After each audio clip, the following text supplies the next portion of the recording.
Ano po nararamdaman mo, madam? Kinakabahan. Kinakabahan. Wala ka na iniindang sakit ng ilang araw? Okay lang. Ano na lang po ako, nagigising ako ng alas 2 ng madaling O, kita mo. Palipadangin. Kahit yung kapatid ko po, madaling araw. Palipadangin po. So, ganito, aalisin ko yan. At manalig tayo sa Panginoon, sumampalataya. At naway maniwala tayo na gagaling tayo. Kasi ang magpapagaling talaga sa atin ay ang ating amang dakila na si Yahweh at ang ating Panginoong Hesus na kanyang anak. Ang layunin ko, alisin ko lang inilagay sa tao at ibalik ko sa mga hayop na yan. Okay? Baka.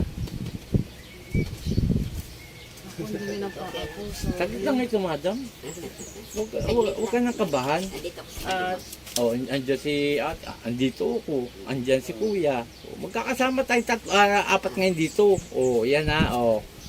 Alisin ko lang yan saglit. Kilala mo lang yan. number 1. Amen. Ang ano lang tayo. Pikit lang. Sige, huwag ka ban.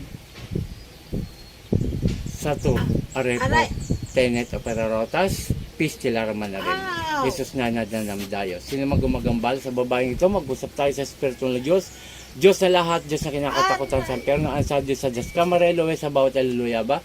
Ela, po! aray ko! Aalisin mo nilagay mo rito. Ha? Opo. Opo, huwag kayong kulam ng kulam ha. Opo. Kaibigan? Ha? Kunti na lang, sige, kunti pa. Opo, aray. Sige pa. Nainggit ka pala. May tanong ako, bakit ka nainggit? Dahil? Mayroon po kang trabaho Ngayon, umiiyak ka na. May trabaho siya maganda. May tanong ako, bakit ikaw may trabaho wala? Meron po. Meron pala eh. Parehas lang kayo nagtatrabaho, bakit ka nainggit? Dahil? Maganda po trabaho niya. Maganda ang trabaho niya. Ikaw, tama, di ba? Nagtinginan tayo? Oo. Sabi ko sa sinaniban mo, sa pinasukan mo, ate, meron ka. Hindi kayo, wala kayong ikakaila sa akin kasi ako isang manggagamot, nakikita ko kagad kung ano umaano sa tao. Ha? Opo. Gagaling to? Opo. Sige. Galing po. Walang iya to. Hindi niyo ba alam galit ako sa mga ganyan? Galit ako? Opo. Alam mo ba nakasal sa Biblia? Opo. Ano nakasal sa Biblia? Masama po kung manunang kapwa. Ito pa. Ang nakasaad sa Biblia, Exodo 22 hanggang 18.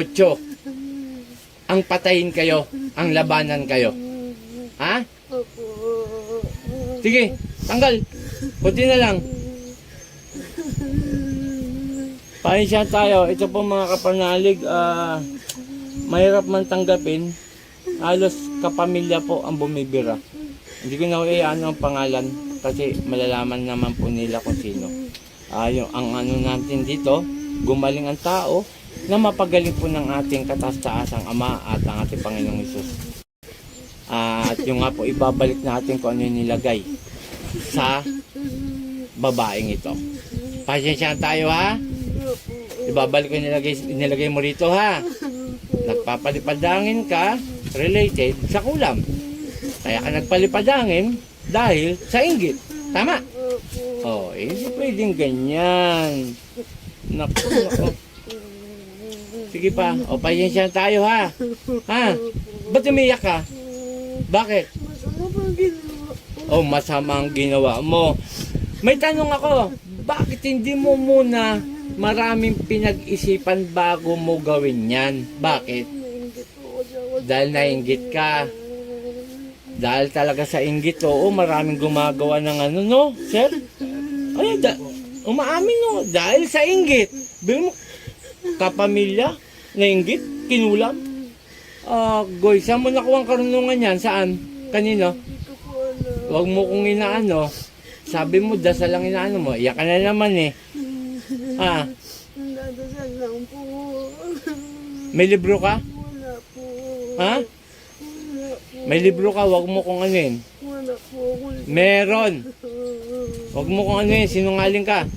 Sige, tanggalin mo na lahat yan. Ibalik ko na nga sa'yo. Panginoon kong Isus, ang aming dakilang mingaw ng basbas sa'yo. na ibalik kong inilagay sa babaeng ito at siyang mahirapan. San Efratriz Aknet Atal! Po!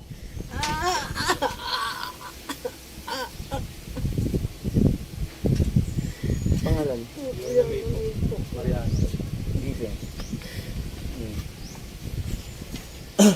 Alam po ako ang kita ng tubig.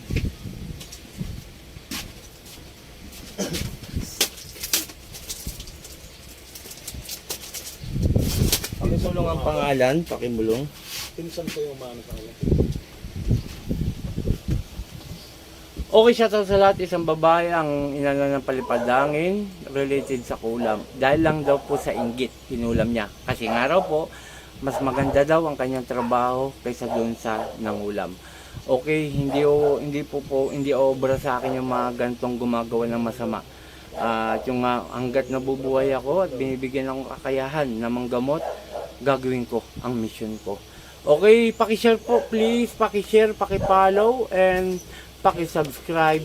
At huwag niyo po sanang i-escape ang aking AdSense para po makalikom tayo ng budget. Maraming salamat po. Shoutout kay sa mga team Apo, kay Apo Marvin and Apo Rosita. Magandang umaga. In Jesus name. Po!